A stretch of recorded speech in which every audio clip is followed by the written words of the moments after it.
وإذ قال لقمان لابنه وهو يعظهم يا بني لا تشرك بالله إن الشرك لظلم عظيم।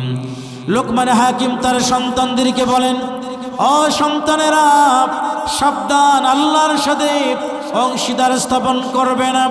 আল্লাহ হলো একক, তিনি ছাড়া কোনো মাবুদ নাই, তিনি ছাড়া কোনো ইলাহা নাই, আইনদাতা নাই, বিধানদাতা নাই।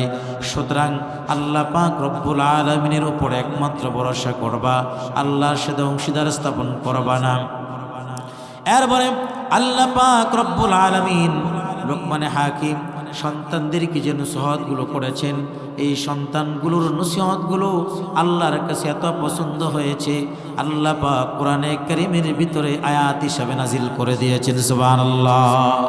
সন্তান যখন প্রসবের সময় হয়ে যায়, মার তীব্র পেট যন্ত্রণা শুরু হয়ে যায়, প্রতিবেশীদেরকে ডাক দিয়া বলো, প্রতিবেশীরা আমার পেটটাকে ফেরে পেলো, আমাকে গলা টিপে হত্যা করে মেরে ফেলো, আর সহ্য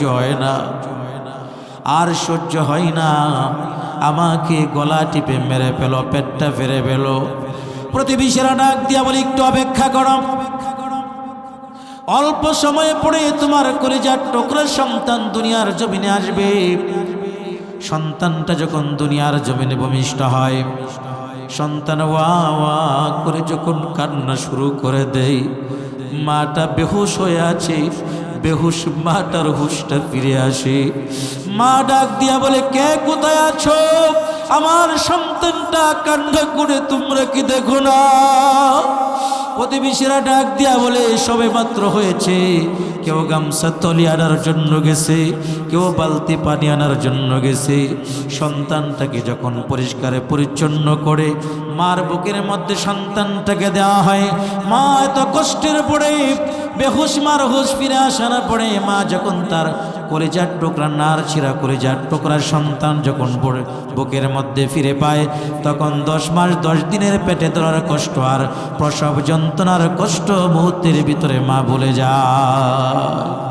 প্রিয় ভাইয়েরা আমার, শুধু তাই নয়, 2টা বছর পর্যন্ত মা আমাদেরকে দুধ পান করে আছেন। কেমন কষ্ট! শীতের রজনীতে একটা দিনও মা ঠিক মতো ঘুমাইতে পারে নাই। সবে মাত্র মার ঘুমটা, চোখটা লেগেছে, অবনয়ী সন্তানের কান্নার আওয়াজ। মা দেখে সন্তান ডান দিকে প্রস্রাব করে ভিজিয়ে দিয়েছে, বা প্রস্রাবগুলো পরিষ্কার করে আবার মা সন্তানটাকে ঘুম পাড়াইয়া মা ঘুমিয়ে গেল। আবার কতক্ষণ পরে কান্নার আওয়াজ। মা এবার বুঝতে পেরেছে সন্তান মনে হয় প্রস্রাব করে দিয়েছে, বাম দিকে প্রস্রাব করে বাম দিকটাও ভিজিয়ে দিয়েছে। মা সন্তানটাকে আবার বুকে নিয়েছে, আবারও সন্তানের কান্নার আওয়াজ। সন্তানে মার বুকটা পর্যন্ত প্রস্রাব করে ভিজিয়ে দিয়েছে। এরপরও মা সন্তানটাকে ঢিলা মেরে ফেলে দেয় নাই। এই 3টা কষ্ট আপনার আমার মা বেশি করেছেন, এই জন্য মার মর্যাদাকে নবীজি 3 গুণ বৃদ্ধি করে দিয়েছেন। এই জন্য নবীজি বলেন, আল জান্নাতু তাহতা আকদামিল উম্মাহাত, এই মাদের পায়ের নিচে সন্তানের জন্য বেহেশত রয়েছে। ও যুবক ভাইরা, ও মাহমুদপুরের যুবক ভাই, ও পদ্মার অন্তরালের আমার আম্মা জানেরা, খুব খেয়াল করে শুনুন, আল্লাহ পাক রব্বুল আলামিন মা জাতিকে কেমন সম্মান দিয়েছেন। ওরে যুবক ভাই, তুমি জান্নাত কোথায় আজকে তালাশ করো? জান্নাত তো তোমার ঘরের ভিতরে। মার খেদমত করো, মার সেবা করো, মাকে খুশি করো। আল্লাহর কসম খেয়ে বলি, তুমি যতটুকুন না তোমার শ্বশুর বাড়িকে খুশি না করো, তুমি যদি তোমার মার মুখের মধ্যে তুমি ফল তুলে দাও, মার একটু খেদমত করো, মার একটু সেবা করো, যত্ন করো, মা যদি হাত তুলে তোমার জন্য দোয়া করে, সাথে সাথে হাতটা আরশে আজিমে পৌঁছে যাবে। সুবহানাল্লাহ। ওয়া নাউযু বিল্লাহি মিন শুরুরি আনফুসিনা ومن سيئات أعمالنا من يهده الله فلا مضل له ومن يضلله فلا هادي له ونشهد أن لا إله إلا الله وحده لا شريك له ونشهد أن سيدنا وسندنا وحبيبنا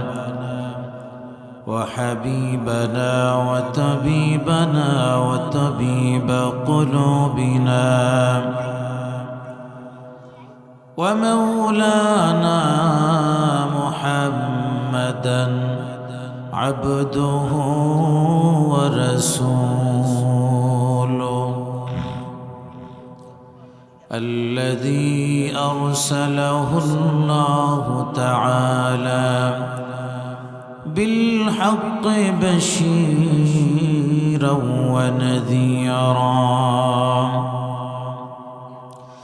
وداعيا إلى الله بإذنه وسراجا منيرا فقد قال الله تعالى في كلامه المجيد وفرقانه الحميد সবাই পড়ুন আউযু বিল্লাহি মিনাশ শাইতানির রাজীম বিসমিল্লাহির রাহমানির রাহিম وإذ قال لقمان لابنه وهو يعظه يا بني لا تشرك بالله إن الشرك لظلم عظيم ووصينا الإنسان بوالديه حملته أمه وهنا على وهن وفصاله في عامين أن اشكر لي ولوالديك إلي المصير وقال رسول الله صلى الله عليه وسلم الجنة تحت أقدام الأمهات أو كما قال النبي عليه الصلاة والسلام وقال تعالى في شان حبيبي إن الله وملائكته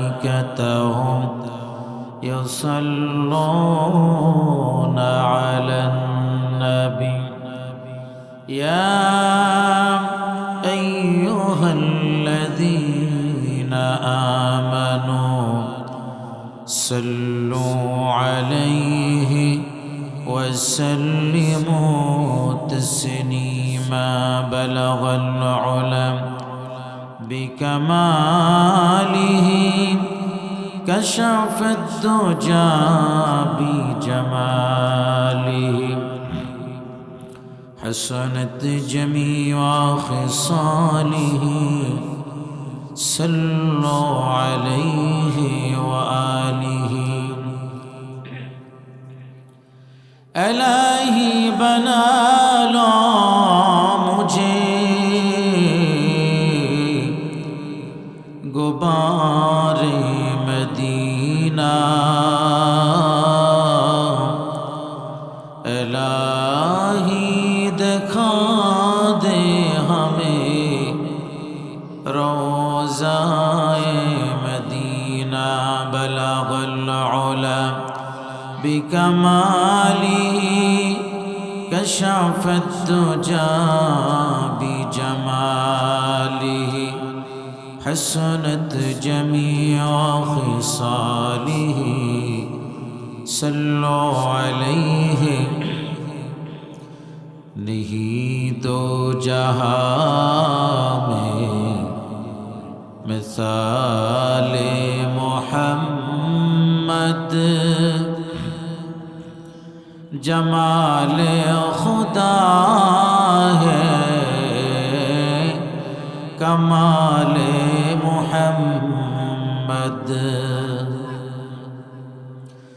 नहीं दो जहां में मिसाल मोहम्मद जमाल खुदा है कमाल मोहम्मद। আল্লাহর শুকর আদায় করলে লাভ না লস? কেমন লাভ? আল্লাহ পাক রব্বুল আলামিন সূরা ইব্রাহিমের 7 নম্বর আয়াতের 7 পড়ে, لئن شكرتم لأزيدنكم ولئن كفرتم إن عذابي لشديد। আল্লাহ রাব্বুল আলামিন বলেন, যদি তোমরা আমার নিয়ামতের শুকর আদায় করো, অবশ্যই আমি আল্লাহ পাক রব্বুল আলামিন তোমাদের নিয়ামতকে আরো বৃদ্ধি করে দিব। সুবহানাল্লাহ। ওয়ালাইন কাফারতুম, আর যদি নিয়ামতের অকৃতজ্ঞ হও, নিয়ামতের না শুকরিয়া আদায় করো, তবে জেনে রাখো ইন্না আযাবি লাশাদীদ, আমার আযাব বড় শক্ত। আল্লাহর আযাব কেমন শক্ত? মাঝে মাঝে আল্লাহ পাক জমিনটাকে একটু নাড়া দেন ভূমিকম্পের মাধ্যমে, বড় বড় প্রাসাদগুলোকে জমিনের নিচে ধাবিয়ে দিয়ে আল্লাহ বুঝিয়ে দেন সর্বশক্তিমান একমাত্র কে। একটু জুড়ে বলেন, আল্লাহর চাইতে শক্তিধর এই পৃথিবীতে আর কেউ নাই। প্রিয় ভাইয়েরা আমার, আমি আপনাদের সামনে পবিত্র কোরআনে কারীমের 114 খানা সূরা থেকে 31 নম্বর সূরা, 21 নম্বর পারা, 11 নম্বর পৃষ্ঠার পবিত্র কোরআনে কারীমের সূরা লুকমানের 13 এবং 14 নম্বর আয়াতে কারীমা তেলাওয়াত করেছি। এই দুইটা আয়াতকে সামনে রেখে অত্যন্ত গুরুত্বপূর্ণ কিছু কথা হবে।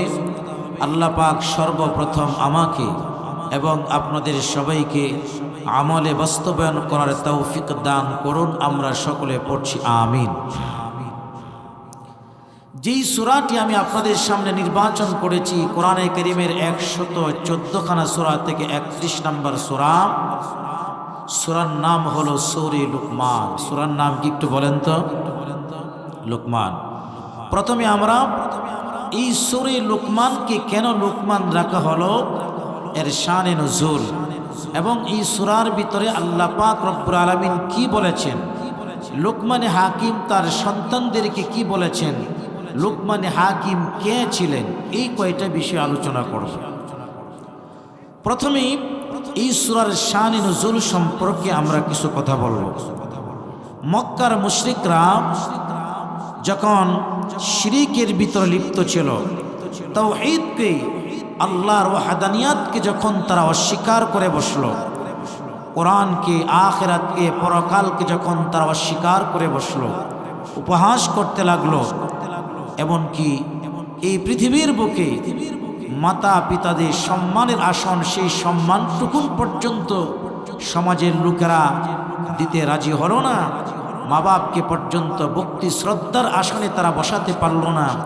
ঠিক সেই সময়ে আল্লাহর নবী, বিশ্ব নবী রাসূল আকরাম সাল্লাল্লাহু আলাইহি ওয়াসাল্লামের উপরে আল্লাহ পাক রব্বুল আলামিন এমন একটি গ্রন্থ নাজিল করলেন, এমন একটি কিতাব, মহাগ্রন্থ, তাওহীদের অমীয় বাণী আল্লাহ পাক রব্বুল আলামিন নাজিল করলেন, যেই গ্রন্থের মাধ্যমে, যে কোরআনের মাধ্যমে গুণে ধরাই সমাজকে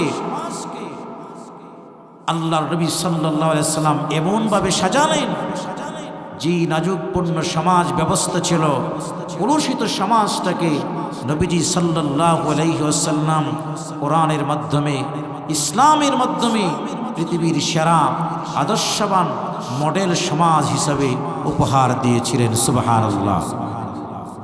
প্রিয় ভাইয়েরা আমার, এই সূরার ভিতরে আল্লাহ পাক রব্বুল আলামিন শিরকিয়াতের বিরুদ্ধে কথা বলেছেন, ওয়াহদানিয়াতের কথা আল্লাহ পাক রব্বুল আলামিন বলেছেন। এই সূরার ভিতরে আল্লাহ পাক রব্বুল আলামিন মাতা পিতার অধিকার সম্পর্কে আল্লাহ পাক আলোচনা করেছেন। প্রিয় ভাইয়েরা আমার, এবার আমরা জানব এই সূরাটা যার নামে আল্লাহ পাক নামকরণ করেছেন লুকমান, লুকমানে হাকিমকে, তার পরিচয় সম্পর্কে আমরা কিছু জেনে নেব। তাফসিরের কয়েকটি গ্রন্থ রয়েছে যার ভিতরে এই বিষয়ে আলোচনা করা হয়েছে। তাফসির ইবনে কাসির হযরতে কাতাদা রাদিয়াল্লাহু তাআলা আনহু সূত্রে বর্ণিত হয়েছে, ক্বালা কাতাদাতু কানা লুকমানু হাকিমান ওয়া লাম ইয়াকুন নাবিয়ান। তাফসির ইবনে কাসিরের ভিতরে উল্লেখ করা হয়েছে, হযরতে কাতাদা রাদিয়াল্লাহু তাআলা আনহু বলেন, লুকমানে হাকিম তিনি কোনো নবী ছিলেন না। ওয়া কানা ইফতিন নাস ক্বাবলা দাউদ আলাইহিস সালাম, হযরতে দাউদ আলাইহিস সালাম এই পৃথিবীতে আগমনের পূর্বে তিনি সমাজের মানুষদেরকে মাসালা মাসাইল বলতেন। ওয়া কানা ইফতিন নাস ক্বাবলা দাউদ আলাইহিস সালাম ফালাম্মা বুইসা দাউদ তারাকাল ফুতিয়া, যখন দাউদ আলাইহিস সালাম পৃথিবীতে আগমন করলেন তখন তিনি ফতোয়া দেওয়া ছেড়ে দিলেন। তাহলে তাফসির ইবনে কাসিরের মাধ্যমে আমরা জানলাম লুকমানে হাকিম তিনি কোনো নবী ছিলেন না।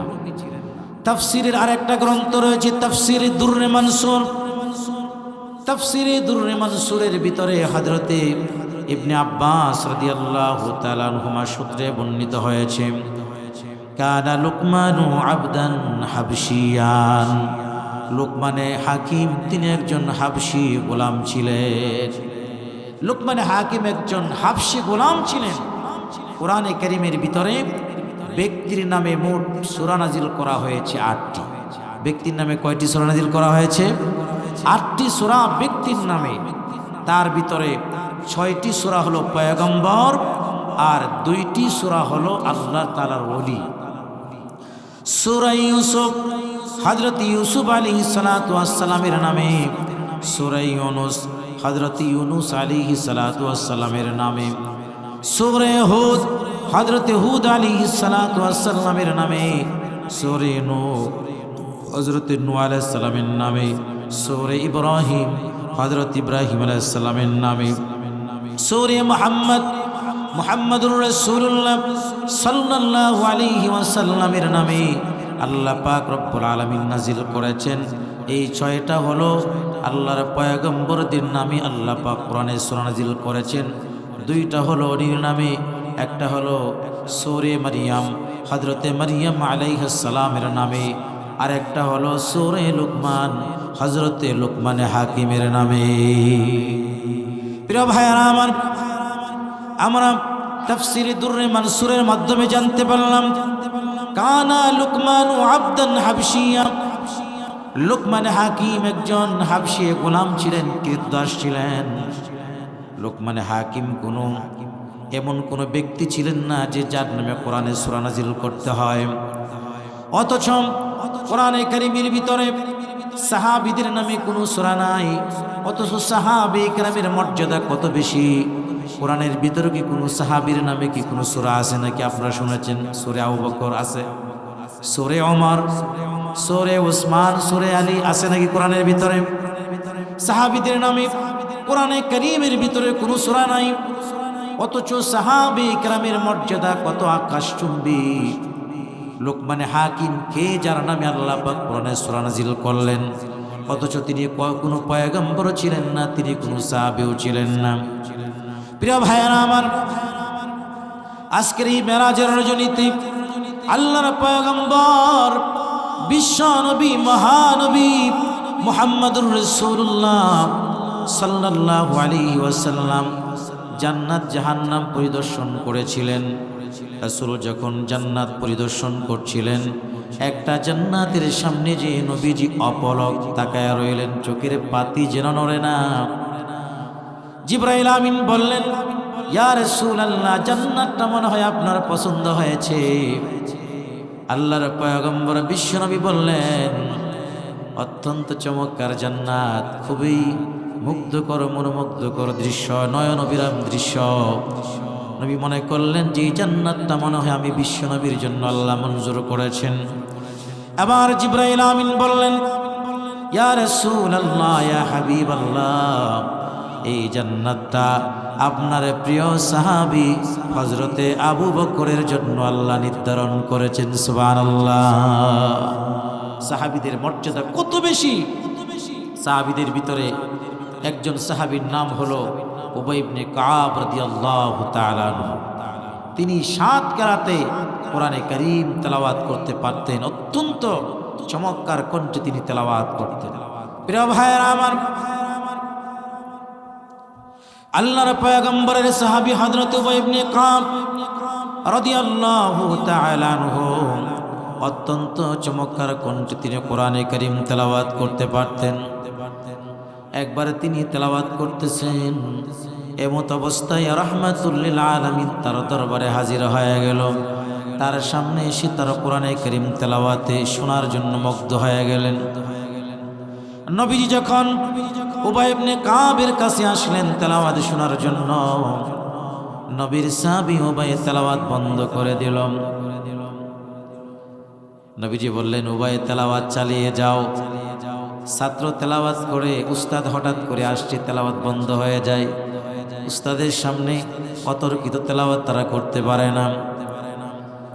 উবাই ইবনে কাব রাদিয়াল্লাহু তাআলা আনহু বললেন, ইয়া রাসূলুল্লাহ, ইয়া হাবিবাল্লাহ, যেই দরবারে নবুয়তে কোরআন নাজিল হয় তার সামনে কোরআন তেলাওয়াত করব আমার সাহস হচ্ছে না। নবী আমার বললেন, উবাই তুমি তেলাওয়াত করো। আবারও তিনি অপারগতা পেশ করলেন। এবার তৃতীয়বার নবীজি বললেন, হে উবাই, কেন তুমি তেলাওয়াত করছো না?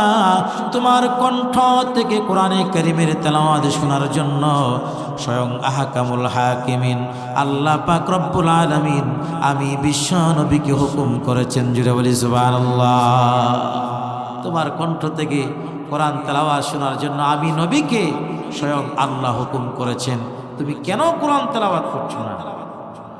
এবার দেখেন, উবাইও চালাক কম না। উবাই বললে, ইয়া রাসূলুল্লাহ, আল্লাহ যে আমার কণ্ঠ থেকে তেলাওয়াত শোনার জন্য বলেছেন, আল্লাহর কুদরতি জবান থেকে কি আমার নামটা উচ্চারিত হয়েছে? সুবহানাল্লাহ বলবেন না?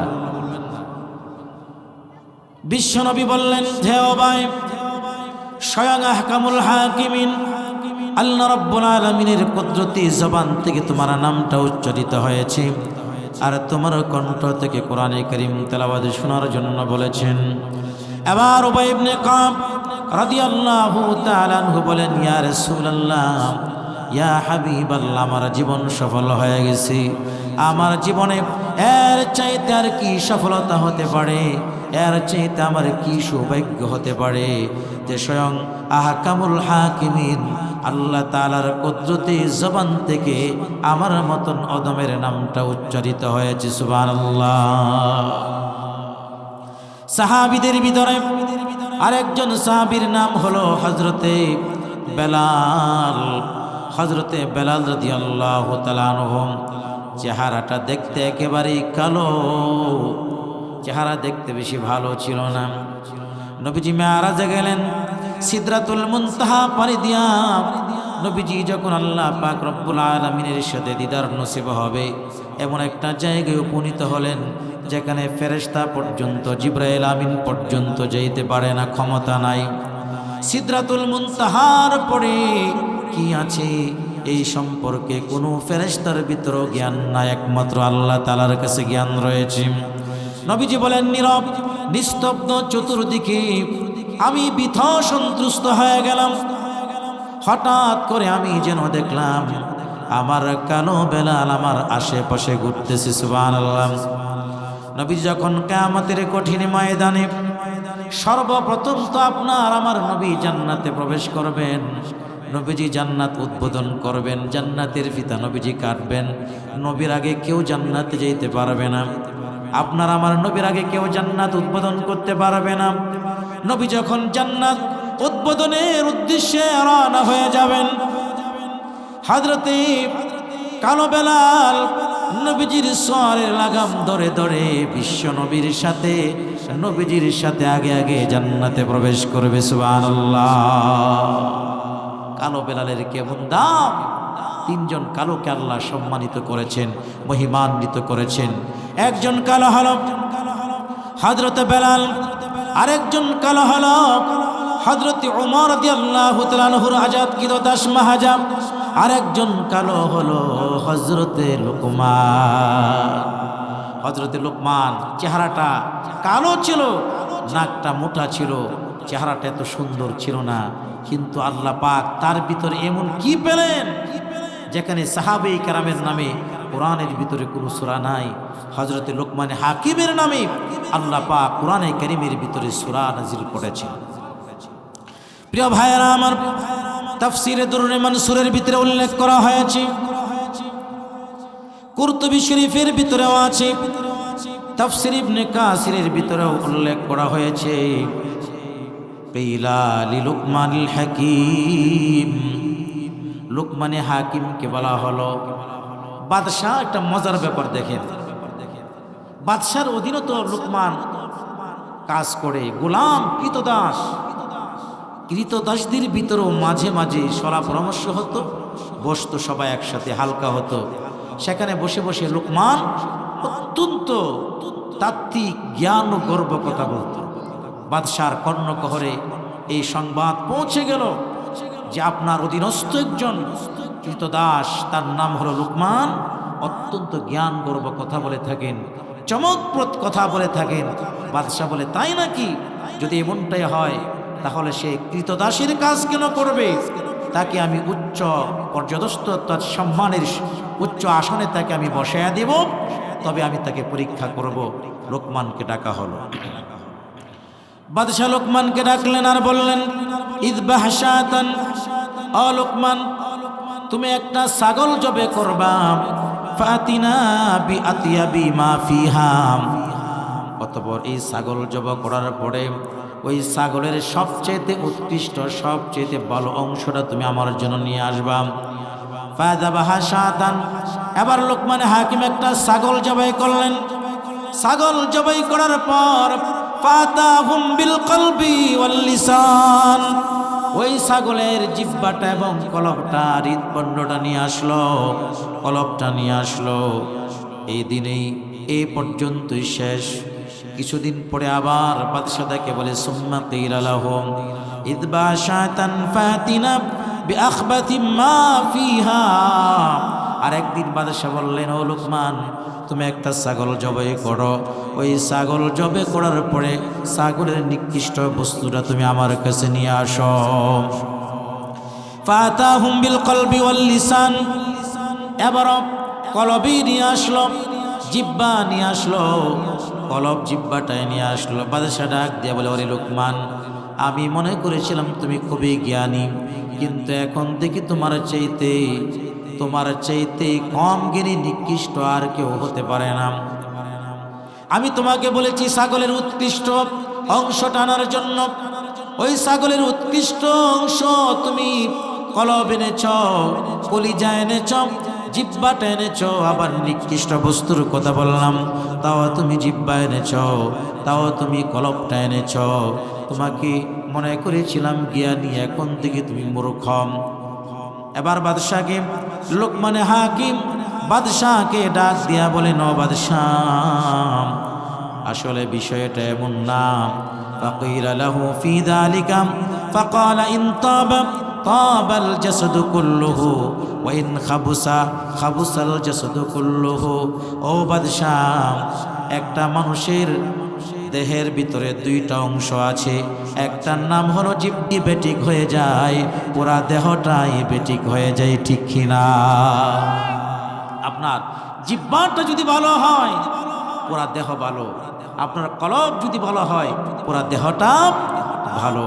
লোকমানে হাকিম কত বছর আগে কথা বলেছিলেন, 1400 বছর আগে আপনার আমার নবীও হাদিস শরীফের ভিতরে এই কথাই উল্লেখ করেছেন। আলা ইন্না ফিল জাসাদি মুযগাতান ইদা সালাহা সালাহাল জাসাদু কুল্লুহু ওয়া ইদা ফাসাদাত ফাসাদাল জাসাদু কুল্লুহু আলা ওয়া হিয়াল কলব। মানব দেহের ভিতরে একটা গোশতের টুকরা রয়েছে, ওই গোশতের টুকরা যদি ভালো হয় পুরা দেহটা ভালো হয়, ওই গোশতের টুকরা যদি খারাপ হয় পুরা দেহটাই খারাপ হয়ে যায়। নবীজি বলেন আলা ওয়াহিয়াল কলব, যেই গোশতের টুকরা ভালো হলে মানব দেহ পুরাটাই ভালো হয়, যেই গোশতের টুকরা খারাপ হলে পুরা দেহটাই খারাপ হয়। ওই গোশতের টুকরাটার নাম হলো কলব। ওই গোশতের টুকরার নাম কি? কলব যদি ভালো হয়, হৃৎপিণ্ড যদি ভালো হয়, আমাদের পুরা দেহটাই ভালো হয়ে যায়। প্রিয় ভাইয়ারা আমার, এবার আসুন আমরা জানব লোকমানে হাকিম এত মর্যাদা সম্পন্ন তিনি কিভাবে হলেন, এত মর্যাদা আল্লাহ কিভাবে তাকে দান করলেন। প্রিয় ভাইয়েরা আমার, 3টা তাফসির গ্রন্থ থেকে আমি এটাকে উল্লেখ করব। তাফসিরে মারিফুল কোরআন, তাফসিরে দুররে মানসুর এবং কুরতুবী শরীফ, এই 3টা তাফসিরের গ্রন্থের ভিতরে উল্লেখ করা হয়েছে কিরা লি লুকমানিল হাকিমি ওয়া হুয়া ফি মাজলিসি ইউহাদ্দিসুন নাস। লোকমানে হাকিম একবার মানুষের সামনে এইভাবে ভাষণ দিচ্ছিলেন, বয়ান করছিলেন, যেভাবে আমি আপনাদের সামনে বয়ান করতেছি। লোকমানে হাকিম মানুষের সামনে বয়ান করছেন। লোকমানে হাকিমের তার অবস্থানটা এমন ছিল, তিনি যখনই কোথাও আলোচনা করতেন মানুষেরা তার বয়ান শোনার জন্য চতুর্দিক থেকে গ্রাম, চতুর্দিক থেকে বেষ্টনী দিয়ে বসে যাইত। যেমন আপনারা বিগত মাহফিল করেছেন, অনেক বড় বড় ওলামা ইকরামদেরকে এনেছেন, এবং মানুষ অন্যান্য মাহফিলের তুলনায় কম হয়েছে না বেশি হয়েছে? অনেক বেশি। কারণ যাদেরকে আপনারা এই মাহফিলে আনেন তারা দেশের ভিতরে সবচেয়ে জনপ্রিয় বক্তা, সবচেয়ে জনপ্রিয় আলোচক, সেজন্য শ্রোতাও আপনাদের সবচেয়ে বেশি হয়। লোকমানে হাকিম যেখানে আলোচনা করতেন শ্রোতার কোনো অভাব নাই, তিনি বয়ান করতেছেন, হঠাৎ মধ্যখান থেকে একজন ব্যক্তি দাঁড়ায় গেল, দাঁড়ায় বলতেছে, হুজুর আপনাকে আমি একটা প্রশ্ন করব। আলাস্তা আনতাল্লাযী কুনতাম তারআল গনামা, আপনি কি সেই লোকমান নাকি আমার সাথে ছোটবেলায় একজন ছাগলের রাখাল ছিল, তার নামও ছিল লোকমান, আপনি কি সেই লোকমান কিনা আমি কিভাবে বুঝব? লোকমানে হাকিম অকপটে বলে ফেললেন, ক্বালা বালা, ও ভাই তুমি ছোটবেলা তোমার সাথে যে ছাগলের রাখাল ছিল লোকমান, তিনি আর কেউ নয়, আমি সেই ছাগলের রাখাল লোকমান। জুড়ে বলি সুবহানাল্লাহ। এবার ওই যুবক ডাক দিয়া বলে, আমি তো ছাগলের রাখালে রয়ে গেলাম, আপনার মর্যাদা এইভাবে কিভাবে বৃদ্ধি হলো? কুনতা তারআল গনামা ক্বালা বালা কিলা ফাল্লাযী বাল্লাগাকা মা নারা, কিলা ফামাল্লাযী বাল্লাগাকা মা নারা। আপনার মর্যাদা এইভাবে কিভাবে বৃদ্ধি হলো? এত মর্যাদা সম্পন্ন আপনি কিভাবে হলেন? আমি তো ছাগলের রাখালে রয়ে গেলাম। লোকমানে হাকিম এখন বলেন, আমি কিভাবে মর্যাদা সম্পন্ন হলাম? আমি আমার জীবনের সাথে 9টা পণ প্রতিজ্ঞা করেছিলাম, এই 9টা পণ প্রতিজ্ঞা আমার জীবনে বাস্তবায়ন করেছি। আল্লাহ পাক আমার মর্যাদা বৃদ্ধি করে দিয়েছেন। তোমরাও যদি এই 9টা পণ প্রতিজ্ঞা যদি জীবনে বাস্তবায়ন করতে পারো, তোমাদের মর্যাদাও বাড়িয়ে দিবেন কে? আর এই মজলিসে আমরা যারা এখানে আছি, আমরাও যদি 9টা গুণ অর্জন করতে পারি, আমাদের মর্যাদাও বাড়িয়ে দিবেন কে? তাহলে লোকমানে হাকিম যে 9টা গুণ অর্জন করে তিনি এত বড় হয়ে গেলেন যে স্বয়ং তার নামে কোরআনে সূরা নাজিল করা হলো। সেই 9টা গুণ জানার দরকার আছে না নাই? প্রিয় ভাইয়েরা আমার, লোকমানে হাকিম বলেন, তাফসিরে মারিফুল কোরআন খুললে আপনারা পাবেন, সরাসরি ঘটনাটি উল্লেখ করা হয়েছে। লোকমানে হাকিম বলেন, ও আমার সাথী সঙ্গীরা শোনো, আমার জীবনের সাথে 1 নম্বর প্রতিজ্ঞা ছিল, পণ প্রতিজ্ঞা ছিল বিসিদকিল হাদিস, আমি আমার এই জবান দ্বারাতে কখনো মিথ্যা কথা বলবো না, এই জবান দ্বারাতে আমি কখনো মিথ্যার আশ্রয় গ্রহণ করব না। আমি পণ প্রতিজ্ঞা বাস্তবায়ন করেছি, আমার জবান দ্বারাতে মিথ্যা কথা কখনো আমি বলি নাই। যারা জবান দ্বারাতে মিথ্যা কথা বলে তাদেরকে বলা হয় মুনাফিক। কি বলা হয় তাদেরকে? জবান দিয়ে কেউ যদি মিথ্যা কথা বলে তাকে বলা হয় মুনাফিক। আর মুনাফিকদের স্থান হল ফিদ্দারকিল আসফালি মিনান নার, জাহান্নামের সবচেয়ে নিকৃষ্ট স্থান হলো মুনাফিকের জন্য। এই জন্য আমরা মিথ্যা কথা বলবো না। লোকমান হাকিম বলে, তোমরাও যদি মিথ্যা কথা থেকে বাঁচতে পারো, তোমাদেরকেও আল্লাহ পাক সম্মানিত করবেন, মহিমান্বিত করবেন। প্রিয় ভাইয়েরা আমার, লোকমান হাকিম বলেন, আমি আমার জীবনের সাথে পণ প্রতিজ্ঞা করেছিলাম 2 নাম্বার। লোকমান হাকিম বলেন, ওয়াদাউল আমানাত, আমি আমানতের কখনো খেয়ানত করব না, আমানতের খেয়ানত আমি করব না। কারণ আমানতের খেয়ানত যারা করে তারাও তো মুনাফিক। প্রিয় ভাইয়েরা আমার, আমি একজন মুসলমান, ইসলাম ধর্মটা, দিনটা, ধর্মটা আমার কাছে আমানত। আমি যদি মসজিদের ইমাম হয়, মুসল্লি আমাদের কাছে আমানত। মুসল্লিদের ব্যাপারে আল্লাহ আমাকে জিজ্ঞেস করবেন। আমি যদি সমাজের শাসক হই, সমাজের প্রজারা আমার জন্য আমানত। আল্লাহ পাক রব্বুল আলামিন আমানত সম্পর্কে জিজ্ঞেস করবেন। সমর্থন করাটা, এটাও আমার কাছে আল্লাহ পাক আমানত দিয়েছেন। নিকৃষ্ট কোনো ব্যক্তিকে সমর্থন করা যাবে না, এমন ব্যক্তিকে সমর্থন করতে হবে যে ব্যক্তি যদি এমন কাজ করে যে কাজগুলো হবে নেকের কাজ, পুণ্যের কাজ, এগুলোর দ্বারাতে আমি উপকৃত হব। আর ওই ব্যক্তিকে সমর্থন করলাম যে ব্যক্তি আমার সমর্থনে সমাজ ব্যবস্থা, সমাজের দায়িত্ব নিয়ে খুন করল, গুম করল, মানুষদেরকে অত্যাচার করল, মানুষদের উপরে জুলুম করল, মানুষদেরকে হত্যা করল, সুদ খেল, ঘুষ খেল, চাঁদাবাজি করল, দুর্নীতি করলো, এর যতগুলো গুনাহ হবে আমি সমর্থন করার কারণে আমার আমল নামাও গুনাহগুলো হবে। ঠিক কিনা বলেন? সুতরাং আমানতের খেয়ানত করা যাবে না। আমার সন্তানগুলো আমার কাছে আমানত। এই সন্তানকে আদর্শবান করা, এই সন্তানটাকে আদর্শ নাগরিক হিসাবে গড়ে তোলা মা বাবার জন্য এটা দায়িত্ব, কর্তব্য, আমানত। আমানতের খেয়ানত করা যাবে না। লোকমান হাকিম বলেন, আমি কখন আমানতের খেয়ানত করি নাই। লোকমান হাকিম বলেন, 3 নাম্বার, আমি আমার জীবনের সাথে পণ প্রতিজ্ঞা করেছিলাম, ওয়াতারকু মা লা ইউগনিনি, অনর্থক কোনো বিষয় আমি গ্রহণ করব না, অনর্থক বিষয়গুলো আমি এড়িয়ে চলব। অনর্থক, এখানে কথাবার্তা বললে সময়টা বিনষ্ট হবে, এমন কোনো সময় আমি রাখবো না যে সময়টা আমার অনর্থক কেটে যাবে। অর্থাৎ পুরা সময়টাই আমার আল্লাহর জিকিরের মাধ্যমে, ইবাদতের মাধ্যমে, আল্লাহ পাক রব্বুল আলামিনের তাসবিহ তাহলিল জপার মাধ্যমে কাটিয়ে দিব। অনর্থক কোনো সময়টা আমি অতিক্রান্ত করব না। লোকমান হাকিম বলেন, 4 নাম্বার, আমার জীবনের সাথে পণ প্রতিজ্ঞা করেছিলাম, ওয়াগদ্দিল বাসার, আমার দৃষ্টিকে আমি সংযত রাখব, আমার দৃষ্টিকে আমি হেফাজত করব, আমার চোখ দ্বারাতে আমি গুনাহের কাজ করব না। ক্বালান নবী সাল্লাল্লাহু আলাইহি ওয়াসাল্লাম, মান মালা আইনাহু মিনাল হারামি মালা আল্লাহু তাআলা ইয়াউমাল কিয়ামাতি আইনাহু মিনান নার। যে ব্যক্তি গুনাহ থেকে তার চোখকে সংযত রাখে, আল্লাহ পাক রব্বুল আলামিন কিয়ামতের ময়দানে জাহান্নামের আগুন থেকে তাকে হেফাজত করবেন। সুবহানাল্লাহ। লোকমান হাকিম বলেন, আমি আমার জীবনের সাথে পণ প্রতিজ্ঞা করেছি, এই চোখ দ্বারাতে গুনাহ করব না, আমি গুনাহ করি নাই। আল্লাহ আমার মর্যাদা বৃদ্ধি করে দিয়েছেন। আমরাও যদি চোখের হেফাজত করি, আমাদের মর্যাদাও বাড়িয়ে দিবেন কে?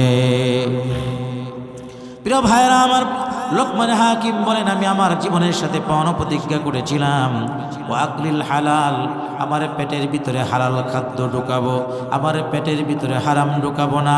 নবী আমার বলেন, ইযা ওয়াকাত লুকমাতুম মিনাল হারামি ফি বাতনি ইবনি আদম লা'নাহু কুল্লু মালাকিন ফিল আরদি ওয়াস সামাই মা দামাত তিলকাল লুকমাতু ফি বাতনিহি ওয়া ইন মাতা আলা তিলকাল হালাতি ফামাওয়াহু জাহান্নাম, কারো পেটের ভিতরে যদি বিন্দু পরিমাণ হারাম ঢুকে যায়, আকাশ এবং জমিনের ফেরেশতারা তাদের জন্য লানতের দোয়া করতে থাকেন। এই অবস্থায় তাদের দোয়া কবুল হয় না। আর এই অবস্থায় যদি দুনিয়া থেকে বিদায় নেয়, ফামাওয়াহু জাহান্নাম, তাদের ঠিকানা হলো জাহান্নাম। নাউযুবিল্লাহ। তাহলে পেটের ভিতরে হারাম ঢুকানো যাবে না। লুকমান হাকিম বলেন, আমি আমার জীবনের সাথে পণ প্রতিজ্ঞা করেছি, আমার পেটের ভিতরে আমি কখনো হারাম ঢুকাবো না। 7 নাম্বার, ওয়াহিফজুল ফরজ, আমি আমার লজ্জাস্থানটাকে আমি হেফাজত করব। নবীজি বলেন, কোনো ব্যক্তি যদি 2টা জিনিসের জিম্মাদারি গ্রহণ করে, আমি নবীজি তার জন্য জান্নাতের জিম্মাদারি গ্রহণ করলাম। একটা হলো জিহ্বা আর একটা হলো লজ্জাস্থান। এই 2টা জিনিসের জিম্মাদারি যারা গ্রহণ করবে, নবীজি তাদের জন্য জান্নাতের জিম্মাদারি গ্রহণ করবেন। সুবহানাল্লাহ। প্রিয় ভাইয়ারা আমার, লোকমান হাকিম বলেন 8 নাম্বার, আমার জীবনের সাথে পণ প্রতিজ্ঞা করেছিলাম, ওয়া ইকরামুদ দাইফ, মেহমানদেরকে আমি সম্মান করব, মেহমানদারি করব। মেহমানদারি করা এটা পয়গম্বরদের সুন্নত। মেহমানদারি করা কি পয়গম্বরদের সুন্নত। সমস্ত পয়গম্বরগণ মেহমানদারি করেছিলেন। প্রিয় ভাইয়েরা আমার, এই জন্য আমার ঘরে যদি মেহমান আসে, আমি বিরক্ত বোধ হব না। মেহমান ঘরের ভিতরে আসে তো আপনার জন্য রিজিক নিয়ে আসে। মেহমান ঘরের ভিতরে ঢুকে তো রিজিক নিয়ে আসে। মেহমান আসলে আমরা খুশি হব।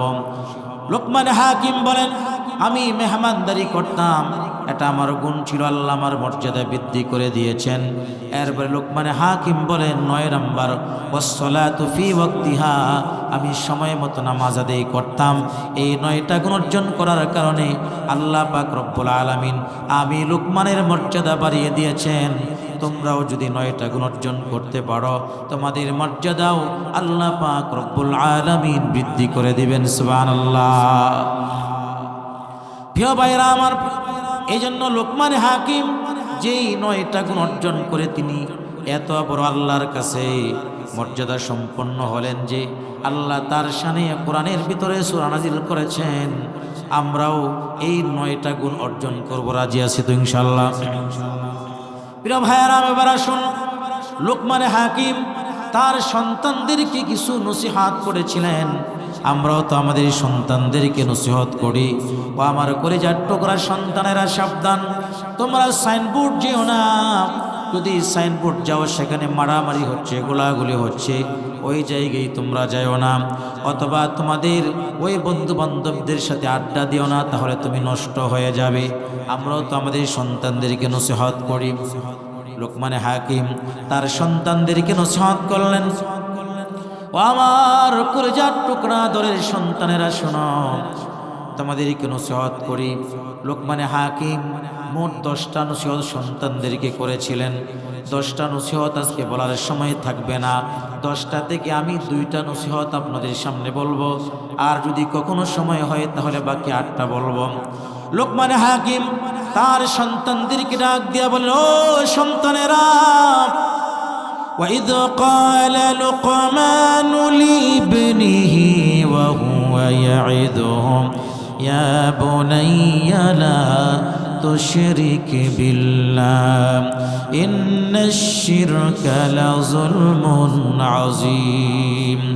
লোকমান হাকিম তার সন্তানদেরকে বলেন, ও সন্তানেরা, সাবধান, আল্লাহর সাথে অংশীদার স্থাপন করবে না। আল্লাহ হলো একক, তিনি ছাড়া কোনো মাবুদ নাই, তিনি ছাড়া কোনো ইলাহা নাই, আইনদাতা নাই, বিধানদাতা নাই।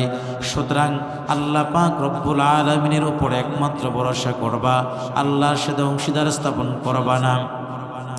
এরপরে আল্লাহ পাক রব্বুল আলামিন লোকমান হাকিম সন্তানদেরকে যে নসিহতগুলো করেছেন, এই সন্তানগুলোর নসিহতগুলো আল্লাহর কাছে এত পছন্দ হয়েছে, আল্লাহ পাক কোরআনে কারীমের ভিতরে আয়াত হিসাবে নাজিল করে দিয়েছেন। সুবহানাল্লাহ। সন্তানদেরকে নসিহত করেছেন, এই নসিহতগুলো আল্লাহর কাছে পছন্দ হওয়ার কারণে আল্লাহ পাক কোরআনের ভিতরে তার নসিহতগুলোকে চিরস্মরণীয় করে দিয়েছেন আমাদের জন্য। এই কোরআনের ভিতরে আল্লাহ পাক রব্বুল আলামিন ঢুকিয়ে দিয়েছেন। প্রিয় ভাইরা আমার, এক নাম্বার নসিহত, লা তুশরিক বিল্লাহ, আল্লাহর সাথে অংশীদার স্থাপন করবা না।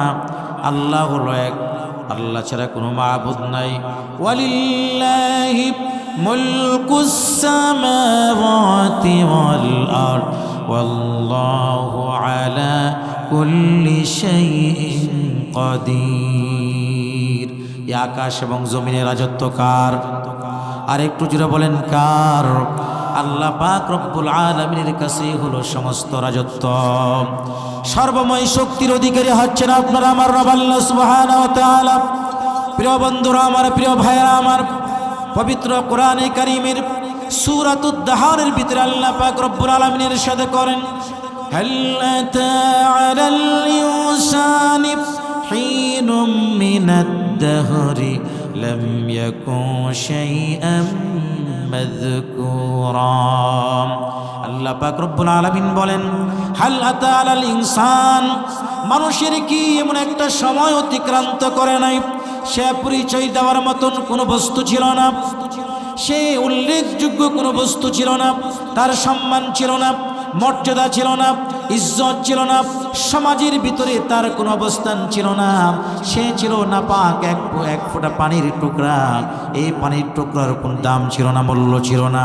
সে ছিল পুরাপুরি মূল্যহীন, ঠিক কিনা বলেন? আমরা ছিলাম পানির টুকরা, আমাদের কোনো দাম ছিল না, আমাদের কোনো মূল্য ছিল না। আল্লাহ পাক রব্বুল আলামিন কিভাবে আমাদেরকে সম্মানিত করলেন, কিভাবে আল্লাহ পাক রব্বুল আলামিন আমাদেরকে লালন পালন করেন। পবিত্র কোরআন আমাদেরকে বলে দেয়, সূরা মুমিনুনের 12 থেকে 14 নম্বর আয়াতের ভিতরে আল্লাহ পাক রব্বুল আলামিন আমাদের জন্য আমাদেরকে কিভাবে আল্লাহ তৈরি করলেন, কত সুন্দরভাবে আল্লাহ বলে দিলেন, ওয়ালাকাদ খালাকনাল ইনসানা মিন সুলালাতিন মিন তিন সুম্মা জাআলনাহু নুতফাতান ফি ক্বারারিম মাকিন সুম্মা খালাকনান নুতফাতা আলাকাতান فخلقنا العلقة مضغة فخلقنا المضغة عظاما فكسونا العظام لحما। প্রিয় ভাইরা আমার, আল্লাহ পাক রব্বুল আলামিন কিভাবে আমাদেরকে বানাইলেন দেখুন। আমাদের কোনো দাম ছিল না, আমাদের কোনো বংশ ছিল না, কোনো ইজ্জত সম্মান ছিল না, কোনো উল্লেখযোগ্য বস্তু আমরা ছিলাম না। আমরা ছিলাম মাটির সারাংশ। আল্লাহ পাক রব্বুল আলামিন একটা নাপাক পানির টুকরা বীর্য, এটা আমার বাবার পৃষ্ঠদেশ থেকে আল্লাহ পাক রব্বুল আলামিন আমার মায়ের রেহেমের ভিতরে আল্লাহ পাক স্থানান্তর করলেন। আল্লাহ পাক এটাকে সময়ে সময়ে এটাকে রক্তের টুকরা বানাইলেন, রক্তের পরে এটাকে মাংসের টুকরায় পরিণত করলেন। মাংসপিণ্ড হওয়ার পরে এর ভিতরে আল্লাহ পাক অস্থি দান করলেন, হাড় দান করলেন। হাড়টাকে আবার আল্লাহ পাক মাংস দ্বারাতে প্রলেপ করলেন। মাংস দ্বারাতে প্রলেপ করার পরে আল্লাহ পাক রব্বুল আলামিন আমাদের মাতৃগর্ভের ভিতরে আমাদের একটা স্ট্রাকচার আল্লাহ তৈরি করলেন। কেমনভাবে স্ট্রাকচার তৈরি করলেন দেখুন। আল্লাহ হাত দান করলেন, পা দান করলেন, চোখ নাক কান যেখানে যেটা দেওয়া আল্লাহ পাক দান করলেন। আল্লাহ পাক রব্বুল আলামিন এই পৃথিবীতে কত কোটি কোটি কোটি কোটি মানুষ আল্লাহ বানালেন। একজন মানুষের চেহারার সাথে অবিকল কোনো চেহারার মিল নাই। আল্লাহ পাক রব্বুল আলামিন মাতৃগর্ভের ভিতরে আমাদেরকে বানালেন। মাতৃগর্ভের ভিতরে আমাদের খাবারের ব্যবস্থা কি হবে, কোনো চিকিৎসা বিজ্ঞানী খাবারের আবিষ্কার করতে পারে নাই। পৃথিবীর কেউ কোনো খাবার আবিষ্কার করতে পারে নাই। আল্লাহ পাক রব্বুল আলামিন মায়ের গর্ভের ভিতরে মায়ের ঋতুস্রাবটাকে আল্লাহ বন্ধ করে দিয়ে মার নাভির সাথে আর সন্তানের নাভির সাথে একটা কানেকশন আল্লাহ পাক করে দিলেন। মায়ের ঋতুস্রাবের রক্তগুলো সন্তানের পেটে গেছে। আর এইভাবে 10 মাস 10 দিন আল্লাহ মাতৃগর্ভের ভিতরে আমাদেরকে লালন পালন করেছেন। সুবহানাল্লাহ, কেমন আল্লাহ! মাতৃগর্ভের ভিতরে যিনি আমাদেরকে লালন পালন করেছেন, পৃথিবীর কেউ মাতৃগর্ভের ভিতরে খাবারের ব্যবস্থা করতে পারে না। শুধু তাই নয়, কেমন আল্লাহর সাথে অংশীদার স্থাপন করবে না। আর সন্তানেরা শোনো, তুমি যখন দুনিয়ার বুকে ভূমিষ্ঠ হয়েছ, তুমি যখন দুনিয়াতে এসেছো, তোমার খাবারটা কি হবে? পৃথিবীর কোনো চিকিৎসা বিজ্ঞানী তোমার খাবারের ব্যবস্থা করতে পারে নাই, আবিষ্কার করতে পারে নাই। আল্লাহ পাক রব্বুল আলামিন আগের থেকেই তোমাদের খাবারের ব্যবস্থা আল্লাহ পাক করেছেন। তোমার মায়ের স্তনের ভিতরে তোমার জন্য আল্লাহ পাক এমন খাবারের ব্যবস্থা করেছেন, এমন একটা কুদরতি ফ্লাক্সের ব্যবস্থা করেছেন। দুনিয়ার ফ্লাক্সের ভিতরে সর্বোচ্চ দেখা যায় 24 ঘন্টা পানি গরম থেকে ঠান্ডা হয়ে যায়। দেখা যায় কোনো সন্তানকে যদি অতিরিক্ত গরম দেওয়া হয় তাহলেও সে খাইতে পারবে না, অতিরিক্ত ঠান্ডা দেওয়া হলেও সে খাইতে পারবে, কিন্তু সে অসুস্থ হয়ে যাবে। মায়ের স্তনের ভিতরে যদি একটা ছিদ্র দেওয়া হয়, সন্তান যখন টান দেবে হঠাৎ করে কচি কণ্ঠ আটকে সন্তান মারা যেতে পারে। আল্লাহ পাক রব্বুল আলামিন কুদরতি ফ্লাক্সের ভিতরে এমন খাবারের ব্যবস্থা করলেন, যে খাবারটা এত গরমও না, যে খাবারটা একেবারে ঠান্ডাও না, যে খাবারটা এমনভাবে বের হয় একটা দুইটা ছিদ্র নয়, সূক্ষ্ম সূক্ষ্ম 32টা ছিদ্র দিয়া আল্লাহ পাক রব্বুল আলামিন সুন্দরভাবে এইভাবে সন্তানের খাবারের ব্যবস্থা করে সন্তানটাকে আল্লাহ বড় করে দিলেন। আল্লাহু আকবার। প্রিয় ভাইয়েরা আমার, বন্ধুরা আমার, এরপরে আমি বড় হলাম, আস্তে আস্তে আমি পূর্ণাঙ্গে পৌঁছলাম। আল্লাহ পাক রব্বুল আলামিন আমাকে বানালেন।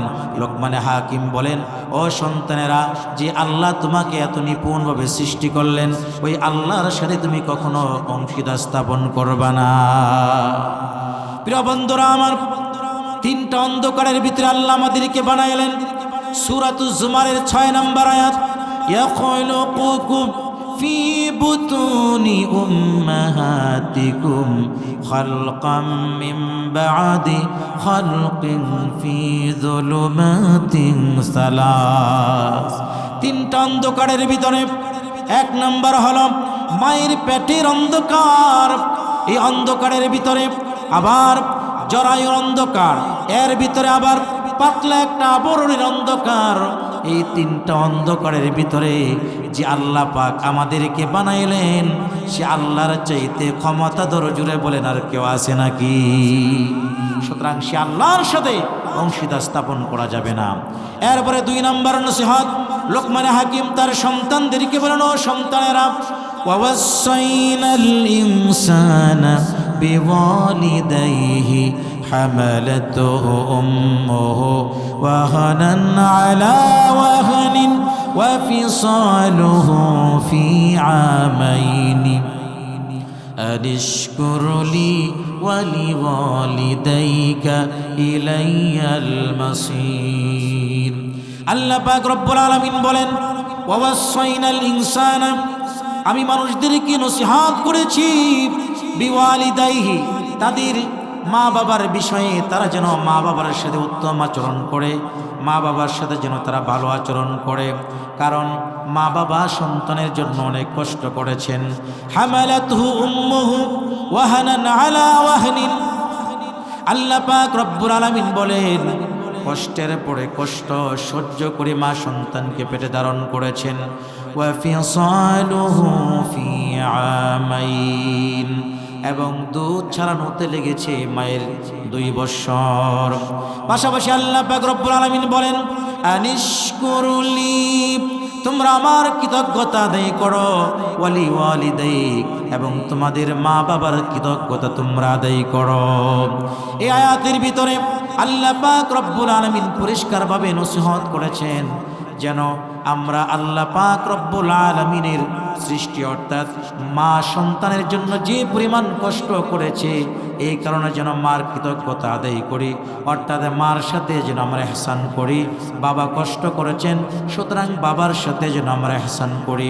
সূরা বনী ইসরাঈলের 23 নম্বর আয়াতে আল্লাহ পাক রব্বুল আলামিন পরিষ্কারভাবে জানিয়ে দিলেন, ওয়া ক্বাদা রাব্বুকা আল্লা তা'বুদু ইল্লা ইয়্যাহু ওয়া বিল ওয়ালিদাইনি ইহসানা। তোমার রবের পক্ষ থেকে চূড়ান্ত সিদ্ধান্ত হয়ে গেছে, তোমার রবের পক্ষ থেকে চূড়ান্ত ফয়সালা হয়ে গেছে, লা তা'বুদু ইল্লা ইয়্যাহু, আল্লাহ ছাড়া কারো কোনো গোলামি করবে না, উপাসনা করবে না, আরাধনা করবে না।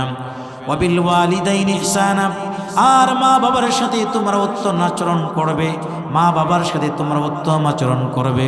ইম্মা ইয়াবলুগান্না ইনদাকাল কিবারা আহাদুহুমা আও কিলাহুমা ফালা তাকুল লাহুমা উফফিন ওয়ালা তানহারহুমা ওয়া কুল লাহুমা কাওলান কারীমা।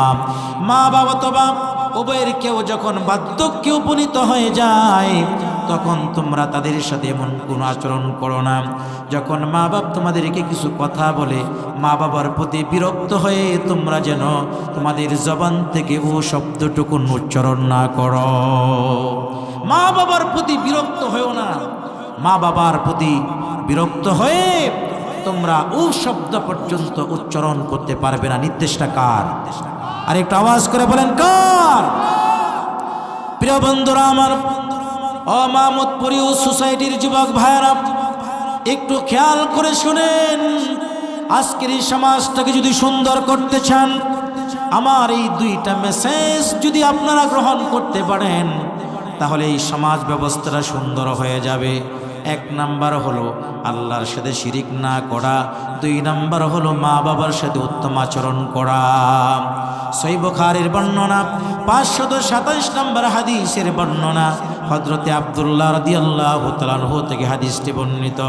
তিনি বলেন, সাআলতুন নবিয়্য সাল্লাল্লাহু আলাইহি ওয়াসাল্লাম আইয়ুল আমালু হাব্বু ইলাল্লাহি আযজা ওয়া জাল্লা। আমি নবীকে জিজ্ঞেস করলাম সবচেয়ে শ্রেষ্ঠ আমল আল্লাহ তাআলার কাছে কোনটা? নবী বললেন, ক্বালা আস-সালাতু আলা ওয়াক্তিহা, সময় মতো নামাজ পড়া।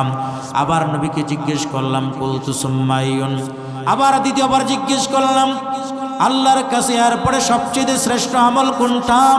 নবীজি আবার বললেন, বিররুল ওয়ালিদাইন। দ্বিতীয় নম্বরে নবীজি বললেন, মা বাবার সাথে উত্তম আচরণ করা। কুলতু সুম্মা আইয়ুন, আবার আমি প্রশ্ন করলাম এরপরে আল্লাহর কাছে শ্রেষ্ঠ আমল কোনটি? ক্বালা সুম্মাল জিহাদু ফি সাবিলিল্লাহ, আল্লাহর রাহে জিহাদ করা। তার মানে হলো আল্লাহর শানে, আল্লাহর রাহে, আল্লাহর রাস্তায় জিহাদ করার চাইতে মা বাবার খেদমত করাটাকে নবীজি প্রাধান্য দিয়েছেন। সুবহানাল্লাহ। একদিকে জিহাদের আহ্বান করা হয়েছে, আরেকদিকে মা বাবার খেদমতের প্রয়োজন। সন্তান কোনটা করবে? মা বাবার খেদমত আল্লাহর নবী সাল্লাল্লাহু আলাইহি সাল্লাম প্রাধান্য দিয়েছেন। প্রিয় ভাইয়েরা আমার, এবার মুসলিম শরীফের একটা হাদিস আমরা শুনি। মুসলিম শরীফের 4622 নম্বর হাদিসের বর্ণনা। নবীজির কাছে একজন সাহাবী আসলেন, যা রাজুলুন ইলা রাসূলিল্লাহি সাল্লাল্লাহু আলাইহি ওয়াসাল্লাম। নবীজির কাছে একজন সাহাবী আসলেন, ডেকে বললেন, ফাকালা মান আহাব্বুন নাস বিহুসনি সুহবাতি, মানুষের ভিতরে সবচেয়ে উত্তম আচরণের হকদার কে? অর্থাৎ যত মানুষ রয়েছে পৃথিবীতে কার সাথে সবচেয়ে উত্তম আচরণ করব? নবী আমার বললেন, উম্মুক, তোমার মার সাথে।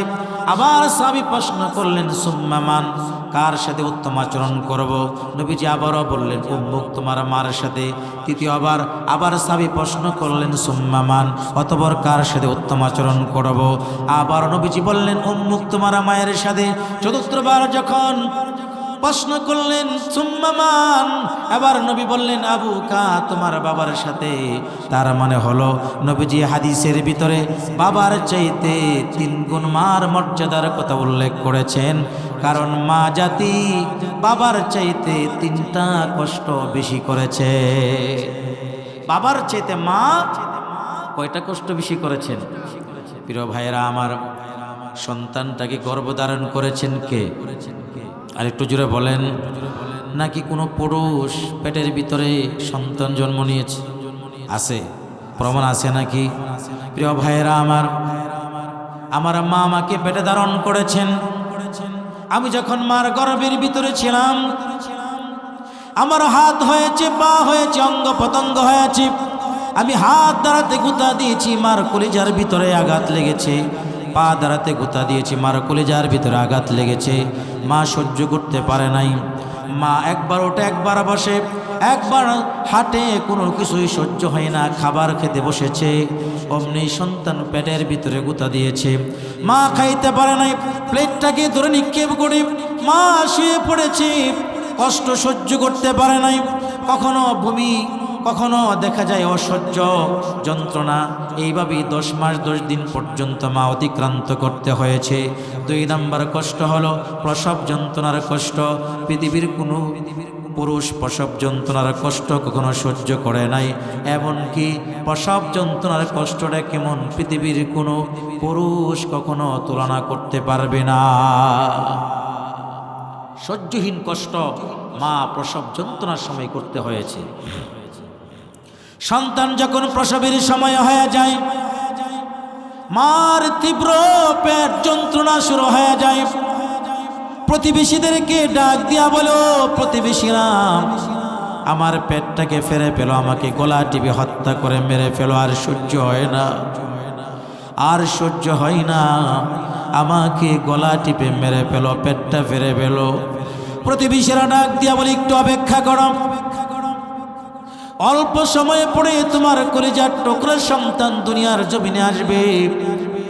সন্তানটা যখন দুনিয়ার জমিনে ভূমিষ্ঠ হয়, সন্তান ওয়া ওয়া করে যখন কান্না শুরু করে দেয়, মাটা বেহুশ হয়ে আছে, বেহুশ মাটার হুশটা ফিরে আসে। মা ডাক দিয়া বলে, কে কোথায় আছো? আমার সন্তানটা কান্না করে তোমরা কি দেখো না? প্রতিবেশীরা ডাক দিয়া বলে, সবে মাত্র হয়েছে। কেউ গামছা তলি আনার জন্য গেছে, কেউ বালতি পানি আনার জন্য গেছে।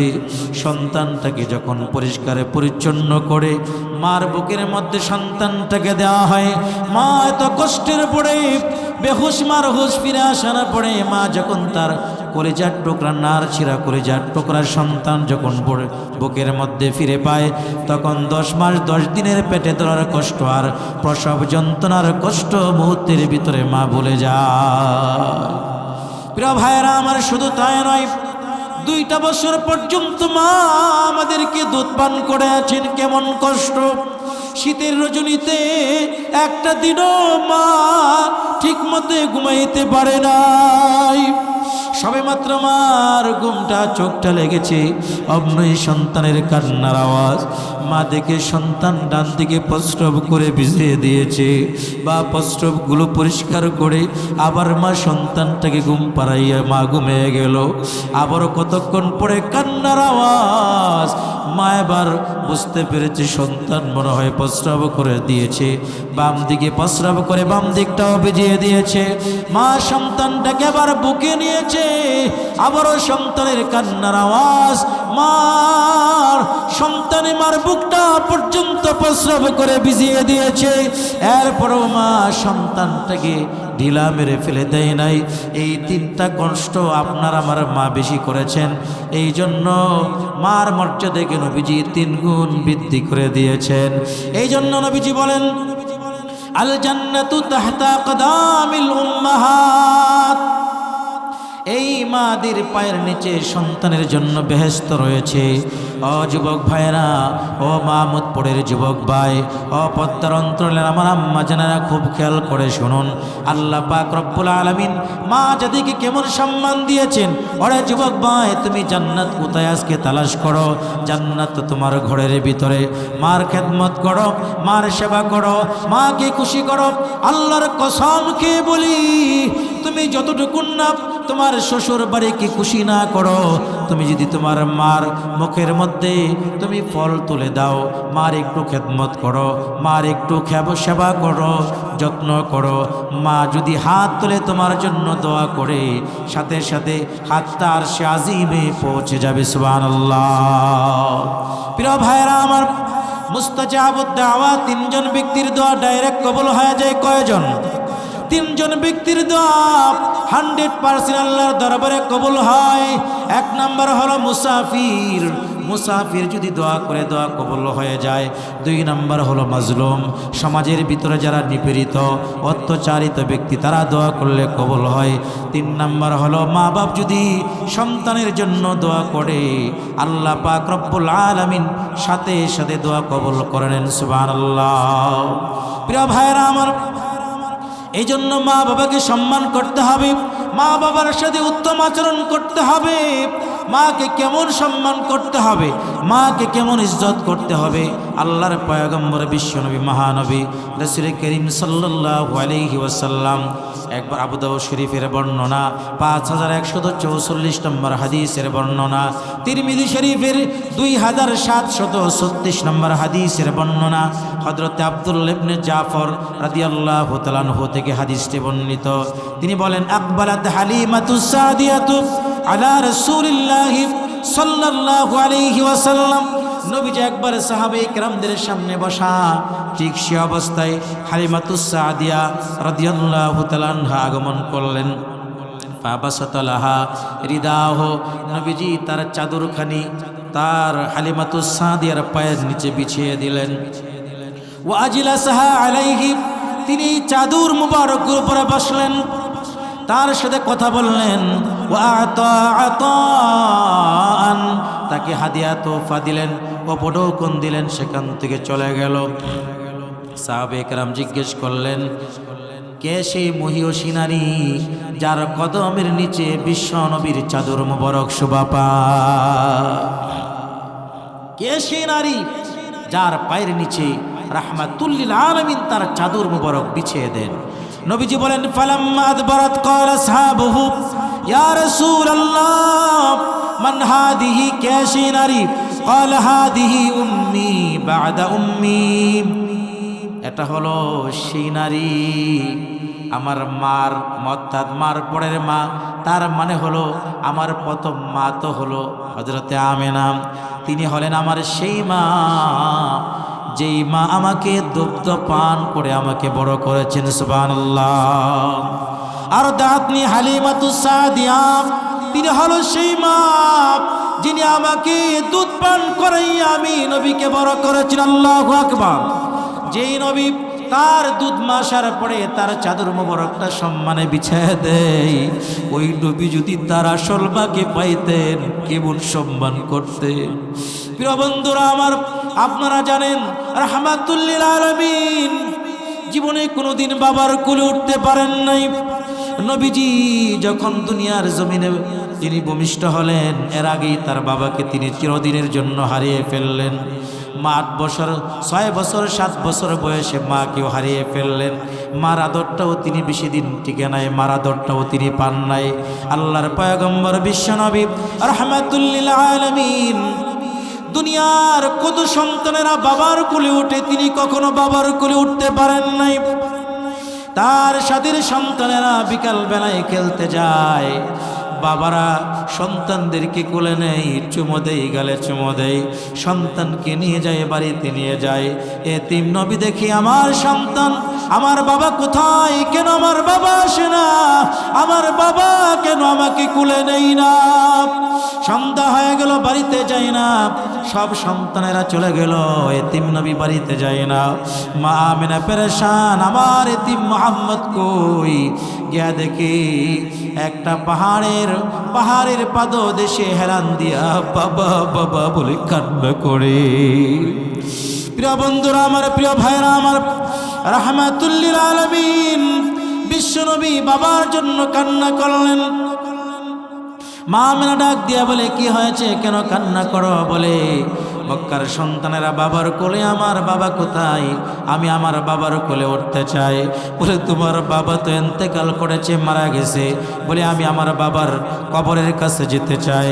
রাহমাতুল লিল আলামিনকে যখন বাবার কবরের সামনে নিয়ে যাওয়া হলো, নবীজি যখন বাবার কবরের সামনে গেলেন, 3টা চিৎকার তিনি দিলেন, ডাক দিয়া বলেন, ও বাবা, মক্কার সন্তানেরা বাবার কোলে উঠে, আমারও তো মন চায় আমি বাবার কোলে উঠতে চাই। ও বাবা, আমাকে একটু কোলে নাও, আমাকে একটু আদর করো না বাবা। একটা ছোট্ট সন্তান, 5 বছর 6 বছরের সন্তান যদি বাবা বাবা বলে কান্না করে, ওই আশেপাশে যারা আছে তারাও কিন্তু সহ্য করতে পারে না। মা আমিনা তাকে সেখান থেকে সরাইয়া নিলেন, কারণ গায়েবী থেকে আওয়াজ আসলো, ও আমেনা জলদি করে এখান থেকে তাকে নিয়ে যাও, কারণ তার কান্নার আওয়াজ, মুহাম্মাদের কান্নার আওয়াজ আকাশবাসীরাও সহ্য করতে পারছে না, জমিনবাসীরাও সহ্য করতে পারছে না। জলদি করে এখান থেকে নিয়ে যাও। মুহাম্মদ আমিনকে নিয়ে রওনা হয়ে গেল। মক্কা এবং মদিনার মাঝখানে আবওয়া নামক জায়গায় পৌঁছলেন। এবার মা আমেনা তীব্র মাথার যন্ত্রণা শুরু হয়ে গেল, এখানেই বসতে গেলেন। ডাক দিয়ে বলেন, উম্মে আইমান, আমার মন সাক্ষী দেয় যে মুহাম্মদ বাবার কবর জিয়ারত করতে যাইয়া সে চিরদিনের জন্য মাকেও হারিয়ে ফেলবে। এ অবস্থায় মা দুনিয়া থেকে বিদায় নিল। এতিম নবী মাকে জড়ায় জড়ায় কান্দে, মা ও মা, তুমি তো জানো যতক্ষণ পর্যন্ত তুমি আমার মুখে খাবার না দাও আমি মুহাম্মদ খাবার খাই না।